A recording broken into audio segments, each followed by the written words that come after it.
But when this thing was over, it was all about Sami Zayn, no longer an honorary Uso, now an official Uso. Where do they go from here? That's the million-dollar question now. Now War Games is in the rear view. Where do they go from here with this story? They didn't turn on Sami. In fact, they doubled down and they welcomed him into their family in a way that they haven't before. So where do you go from here? If they're all on the same page now, one thing that could cause a rupture in the bloodline would be Sami Zayn winning the Royal Rumble match. Now, I still think that Cody Rhodes should win the Royal Rumble. I still think that Cody Rhodes is the odds-on favorite. I think it comes down to Cody Rhodes and Seth Rollins in the end. But just imagine for a second, if the Royal Rumble match came down to Cody Rhodes and Sami Zayn, who would the crowd cheer for? Who would the crowd cheer more for? Because I guarantee you, an equal number of people, if not more, would be wanting to see Sami Zayn win that match if it came down to the two of them. And then, of course, you still have the issue of Roman Reigns having both belts. They still haven't split the championships, which I thought by now they would do, but they haven't. It looks like they're going to go the full year.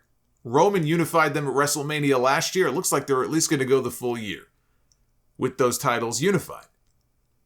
And what happens now is it's created a real issue heading into WrestleMania, because if there is any chance of The Rock wrestling Roman Reigns, it should not be for the championship, either one. And The Rock is not winning the Royal Rumble match, nor should he. It's too late for them to just randomly announce that they're going to split the belts. They were going to do that. They should have did that months ago. There would have to be a storyline explanation for that. Could Roman Reigns enter himself into the Royal Rumble and put the titles or one of his titles on the line? I mean, he could. Why the hell would he do that? That would be very dumb. Why would he only put one of them on the line? So that doesn't make any sense.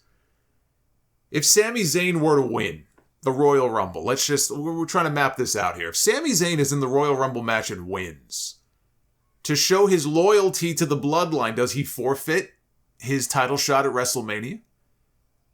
I mean, that would render the Royal Rumble match meaningless. But you're already doing that, I guess, by doing Rock against Roman, if that's the direction they go in. Unless you have Rock against Roman on night one, with Roman defending his titles against the Royal Rumble winner on night two. See, that's the benefit of having 2 nights of WrestleMania instead of 1. Elimination Chamber is in Montreal in February. How can you not have a match on that show with Roman Reigns defending against Sami Zayn? How do you not do that? Or at least include the two of them in the Elimination Chamber match and shoot the angle there to kick him out of the bloodline, which then leads to him and Kevin Owens challenging the Usos for the tag team titles at WrestleMania.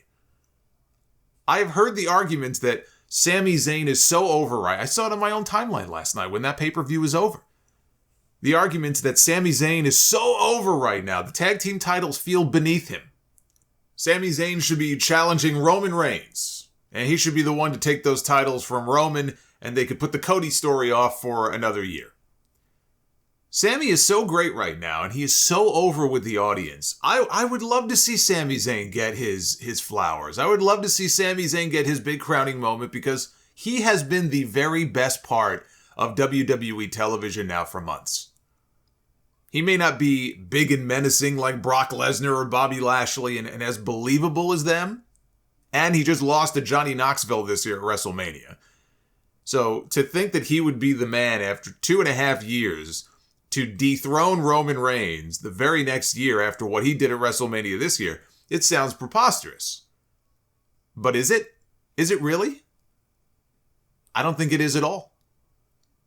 The ladder match idea that I talked about months ago with Roman Reigns against Seth Rollins, each man pulls down one title, that's their way of splitting them.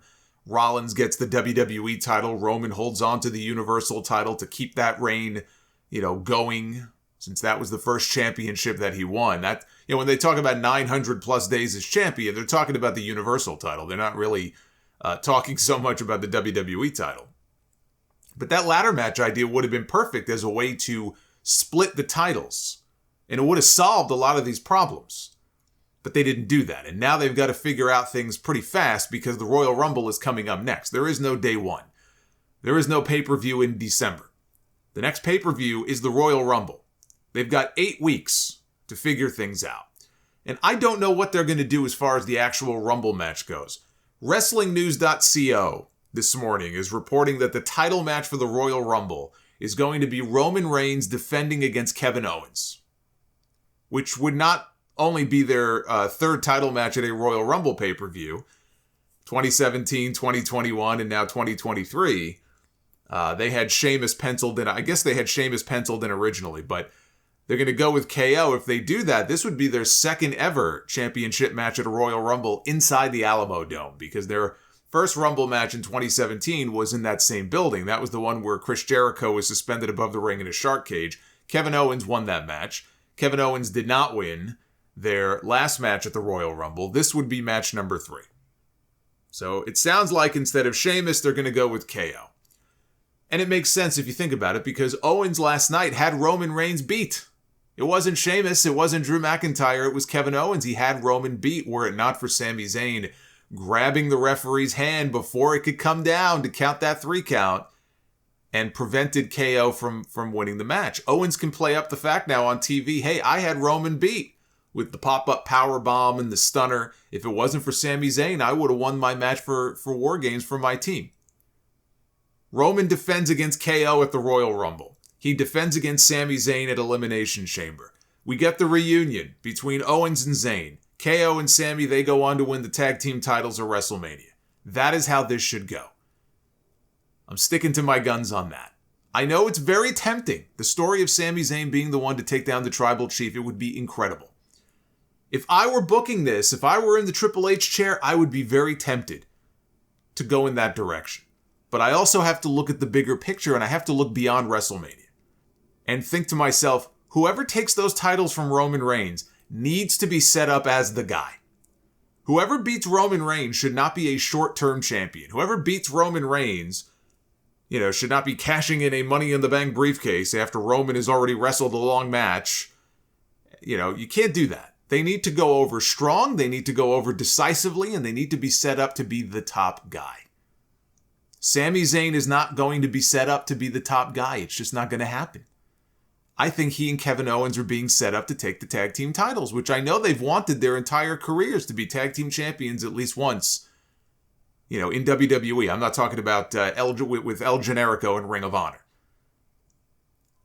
Nobody else has been set up to take those titles away from Jimmy and Jay. They've got the tag team division on lockdown. Until somebody comes along. There are no other good options. When it comes to the tag team division right now, there are no other viable good options. But there are other options that Triple H has when it comes to who should beat Roman Reigns. But I will say this. The best thing that Vince McMahon did in his final months with that company was re-sign Kevin Owens and Sami Zayn to new deals. And it's the best thing that Owens and Zayn could have done for their careers, because there was nothing they would be doing in AEW right now that would top what they have done this year. They handled their business privately. There was a lot of speculation online about what they would do, and there were certain teases. Remember the Young Bucks, who were very good friends with Owens, were posting stuff on their Twitter bio and stuff, getting people talking. But they handled their business privately and quietly before they came out publicly to announce that they had re-signed.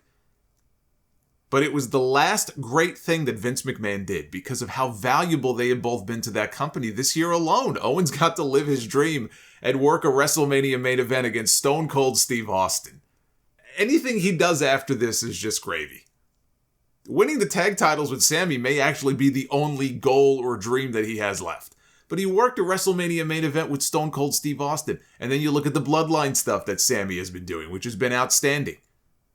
So that is something I can sit here and thank Vince McMahon for. I really do. I think that really, those two signings may have been the last truly great thing that he did in his reign as the king of WWE.